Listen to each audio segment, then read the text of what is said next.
तो नमस्कार प्यारे छात्रों, कैसे हो आप लोग। आई होप कि आप सब मस्त होंगे। सब हंसते रहे, मुस्कुराते रहे, स्वस्थ रहे और मस्त रहे। प्यारे छात्रों, आप लोगों का चैप्टर 2 कक्षा 10वीं यहाँ पर आप लोग देख रहे होंगे।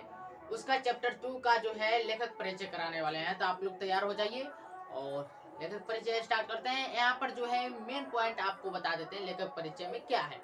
तो यहाँ पर जो हम बोर्ड पे लिखे हैं ना भाई, लेखक परिचय में तुमको जो है बोर्ड पर वाला अगर याद रहेगा तो अच्छा खासा नंबर उठा सकते हो आप एग्जाम में। तो पहले देख लो यहाँ पर क्या करना है। एक सेकंड बच्चों, रुक जाओ एक सेकंड थोड़ा सा। हाँ, तो यहाँ पर जो है विष के दांत, चैप्टर का नाम है भाई विष के दांत। और विष के दांत के लेखक है नलिनी लोचन शर्मा जी, जिनका जन्म 18 फरवरी 1916 ईस्वी में हुआ था। यही ना भाई 18 देखो, विष का दांत का लेखक है नलिनी लोचन शर्मा जी। जन्म 18 फरवरी 1916 ईस्वी में बदर घाट एक जगह है जो कि पटना में है। पटना के अंतर्गत आता है, हमारे बिहार की राजधानी पटना के अंतर्गत आता है बदर घाट।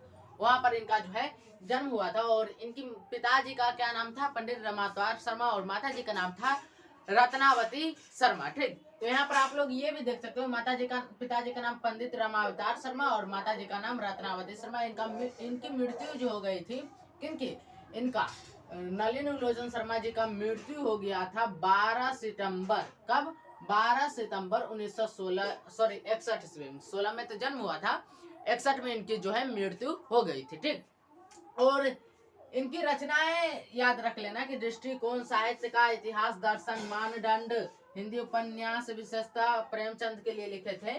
और साहित्य तत्व और आलोचना, ये साहित्य तत्व और आलोचना जो है एक आलोचनात्मक ग्रंथ था। तो ये सब जो है इनकी रचना रही है। विष के दांत तो थी इनकी रचना, विष के दांत, और इसके साथ साथ अन्य कहानियां थी।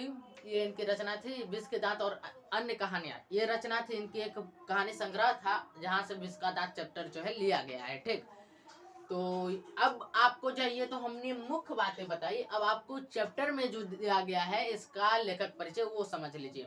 जो चीज बताया भाई वही चीज यहाँ पर भी है। नलिनी लोचन शर्मा का जन्म 18 फरवरी 1916 ईस्वी में पटना के बदर घाट में हुआ था। ठीक, वे जन्म जन्मना जो है भोजपुरी भाषा थे, मतलब वो जन्म से ही जो है भोजपुरी भाषा बोलते थे। वे दर्शन और संस्कृत के प्रख्यात विद्वान महामहोपाध्याय पंडित रमावतार शर्मा के ज्येष्ठ पुत्र है। यानी कि इनके पिताजी पंडित रमावतार शर्मा था, तो उनके सबसे बड़े बेटे थे कौन, नलिनी लोचन शर्मा जी। ठीक, और माता जी का नाम क्या था, रत्नावती शर्मा। उनके व्यक्तित्व निर्माण में पंडित के पांडित्य के साथ साथ उनकी प्रगतिशील दृष्टि की भी बड़ी भूमिका थी। मतलब इनकी जो व्यक्तित्व का निर्माण हुआ उनमें इनके पिताजी का बहुत बड़ा हाथ था। उनकी स्कूल की पढ़ाई पटना कॉलेजिएट स्कूल से हुई। कहाँ से हुई? पटना कॉलेजिएट स्कूल से इनकी स्कूल की पढ़ाई हुई थी। और इसके बाद इन्होंने पटना विश्वविद्यालय से जो है एमए संस्कृत और हिंदी भाषा में किया। ठीक, वे हरप्रसाद दास जैन कॉलेज आरा, रांची विश्वविद्यालय और अंत में पटना विश्वविद्यालय के प्राध्यापक रहे पटना विश्वविद्यालय के अंत में। उसके बाद बताते हैं एक चीज और कि 1959 ईस्वी में जो ये पटना विश्वविद्यालय में जो है इनको जो है हिंदी विभाग में इनको पद मिल गया था। ठीक, और इनको हिंदी विभाग में जो है ये अध्यक्ष हो गए। और मृत्युपरांत, इनकी मृत्यु कब होगी? 12 सितंबर 1961 ईस्वी में। मृत्यु के बाद भी जो है ये उस अध्यक्ष पद पर बने रहे, इनकी अध्यक्षता नहीं हटाई गई। और हिंदी कविता में पदवाद के प्रवर्तक और नई शैली के आलोचक नलिनी जी की रचनाएं इस प्रकार है दिया गया है। तो वही सब रचना है जो हमने बोर्ड पर लिखा है। क्या क्या है?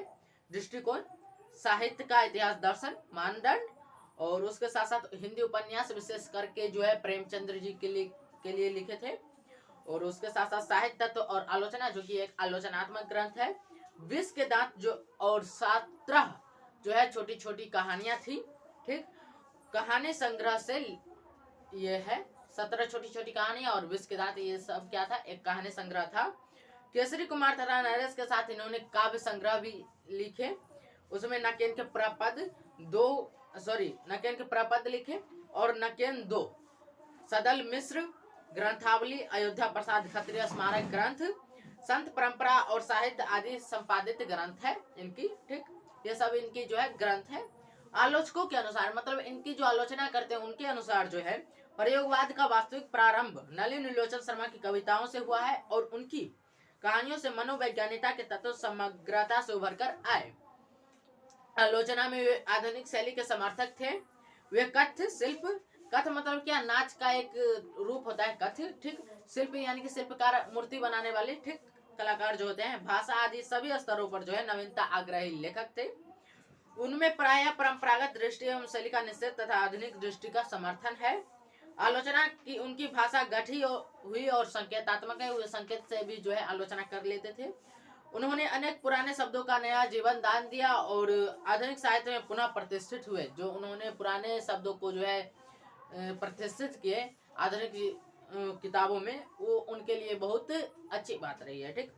यह कहानी, जो कहानी हम पढ़ने जा रहे हैं, विष के दांत, तो वो जो कहानी कहाँ से लिया गया है, कहानी, ये जो कहानी हम विष के दांत पढ़ने वाले, ये कहानी लिया गया है विष के दांत तथा अन्य कहानियां, एक कहानी संग्रह थी, ठीक, वहां से ये कहानी ली गई है, विष का दांत, ठीक।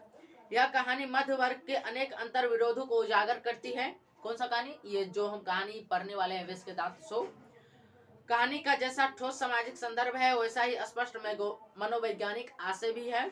आर्थिक कारणों से मध्य वर्ग के भीतर एक और सेंसाब जैसों की एक श्रेणी उभरती है, जो अपनी महत्वाकांक्षा और सफेद पेशी के भीतर लिंग भेद जैसे कुसंस्कार छिपाए हुए हैं। कौन, सेंसाब।